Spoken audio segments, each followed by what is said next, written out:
Hi friends, welcome to Radhesh 2223. మా channel first time చూసిన వాళ్ళు ప్లీజ్ సబ్స్క్రైబ్ చేసుకోండి. బెల్ ఐకాన్ క్లిక్ చేయండి నోటిఫికేషన్స్ కోసం. ఇవాళ వీడియోలో వెజ్ పలావ్ చేసేసుకుందాము. సో దానికోసం చూడండి, ఇంగ్రీడియంట్స్ అన్నీ తీసుకొని పక్కన పెట్టేసుకుందాము. అలాగే ఆనియన్స్, టమోటా, మిర్చి అన్నీ కూడా కట్ చేసుకొని చిల్లుగా పక్కన పెట్టేసుకున్నాం. ఈ లోపల బాస్మతి రైస్ తీసుకోవాలి. అది వచ్చేసి ఇక్కడ చూపిస్తున్నాను కదా 2 గ్లాసులు.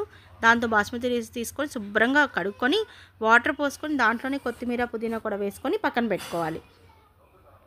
తర్వాత బాండీ పెట్టేసేయండి. బాండీ పెట్టేసేసి ఆయిల్ వేసుకొని, ఇక్కడ వచ్చేసి నేను 3 గరిటెలు ఆయిల్ వేసానండి.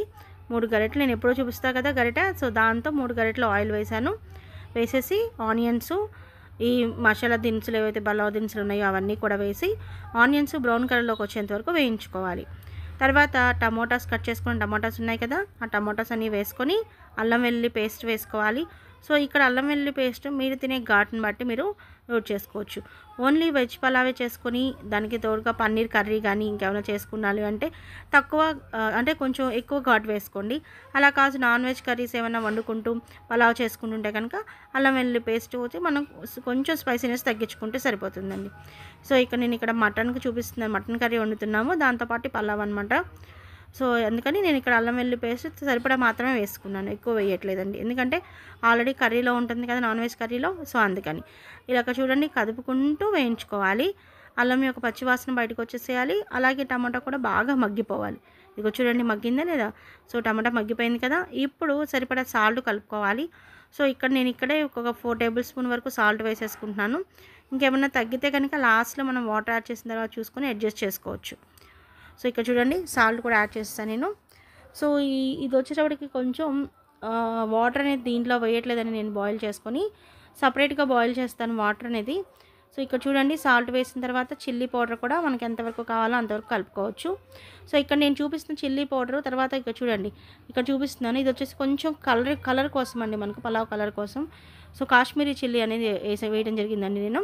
అలాగే ఒక బౌల్ తీసుకొని దాంట్లోకి మనం ఒక 2 గ్లాసులు అన్నాను కదా, గ్లాస్కి గ్లాసున్నర చొప్పున అంటే 3 గ్లాసులు వాటర్ బాయిల్ చేసుకొని బాగా పక్కన పెట్టేసుకున్నాను. ఇక చూడండి బాయిల్ అయిపోయినాయి వాటర్. సో ఈ వాటర్ దీంట్లో పోసేసేయాలి మనం. ఓకే, సో ఈ దీంట్లో పోయాలి. దానికి ముందు ఏం చేస్తున్నానంటే నేను ఆల్రెడీ మటన్ వండుతున్నాను కదా, ఇది నాన్ వెజ్ వాళ్ళు యూజ్ చేసుకోవచ్చు. వెజ్ వాళ్ళు ఈ స్టెప్ స్కిప్ చేయటం అండి. నాన్ వెజ్ వాళ్ళు ఆ ఉడికిన మటన్ కూడా ఉంటుంది కదా గుజ్జు, ఒక గరిట పోసుకుంటే ఆ టేస్ట్ చాలా బాగా వస్తుందండి. బిర్యానీ ఫ్లేవర్ కూడా సూపర్ వస్తుంది. ఇక్కడ చూడండి ఆ మరిగిన వాటర్ పోసేసాను. దాంట్లోకి రైస్ కూడా వేసేసి బాగా కదుపుకొని మీడియం ఫ్లేమ్లోనే మనం ఉడకపెట్టుకోవాలండి బిర్యానీని. ఇక్కడ చూడండి చక్కగా ఉడుకుతుంది కదా. సో మధ్యలో అలా కలుపుకుంటూ ఉంటే వాటర్ కూడా మొత్తం అంతా కూడా స్ప్రెడ్ అయిపోయి రైస్కి పట్టేసేసి చక్కగా బాయిల్ అవుతుంది.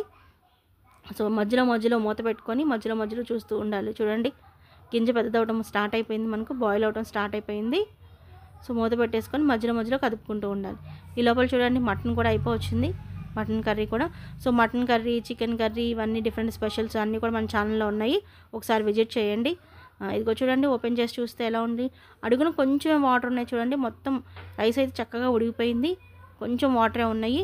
సో ఇలా ఉన్నప్పుడు అడుగుది మనం పొయ్యి మీద ఉంచేస్తే ఏమవుతుంది, మాడిపోతుంది కదా. సో అందుకని ఇలా మొత్తం అయిపోయి లైట్గా అడుగులు మాత్రమే వాటర్ ఉన్నప్పుడు ఏం చేస్తారంటే స్టవ్ ఆఫ్ చేసేసి ఏదైనా ఒక పెద్ద పాత్ర మనం పెట్టేసేస్తే ఏమవుతుందంటే ఆ ఆవిరికి రిమైనింగ్ అంతా కూడా వాటర్ లాగేసుకొని బాయిల్ అయిపోతుంది. ఇక్కడ చూడండి ఎంత చక్కగా వచ్చిందో, పొడిలాడుతూ చాలా బాగుంది. నేను పైన కొంచెం నెయ్యి కూడా వేసానండి ఫ్లేవర్ కోసం అని చెప్పేసి, అందుకే కొంచెం మీకు అది ఆయిల్ కనబడుతుంది. సూపర్ ఉందండి టేస్ట్. ప్లీజ్ మా ఛానల్ లైక్ చేయండి, వీడియోని షేర్ అండ్ సబ్స్క్రైబ్.